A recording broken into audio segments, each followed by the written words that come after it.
I'm John Bachman. We start this hour with another update out of Ferguson, Missouri. The Justice Department has just announced it will not prosecute former police officer Darren Wilson. A state grand jury also decided not to indict Wilson for the shooting death of unarmed 18-year-old Michael Brown. That led to weeks of protests. Federal officials say they don't have any evidence to disprove Wilson's theory that he feared for his own safety. They also say there's not enough evidence to prove that Michael Brown's hands were up when he was shot. More to come on that, I'm sure. Lawyers for the Boston Marathon bombing suspect, Dzhokhar Tsarnaev, opened the trial today with a twist, admitting his guilt. Friends, family, and other members friends and family members came out, and survivors as well, of the marathon attack to watch the first day of the trial. Earlier today, they came off buses. Tsarnaev is charged with killing 3 people and injuring more than 260 others using homemade explosive devices. He may have actually killed his older brother, too, also linked to the attacks by running him over when the two fled police. He's also accused of fatally shooting a police officer. The 21-year-old may face the death penalty if convicted of that charge. The mother of 2 victims says he should face the death penalty. Justice for me,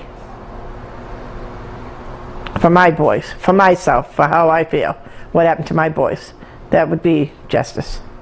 Now, this bombing was the largest mass casualty attack on American soil since the 9/11 terror attacks. And we have a new update on the Skid Row police shooting out in Los Angeles. Immigration officials say they actually tried to deport that homeless man who was shot and killed Sunday by LAPD officers after a rookie cop shouted the man was grabbing for his gun. The LA Times reports that the man who went by the name Africa also served time in federal prison for armed bank robbery.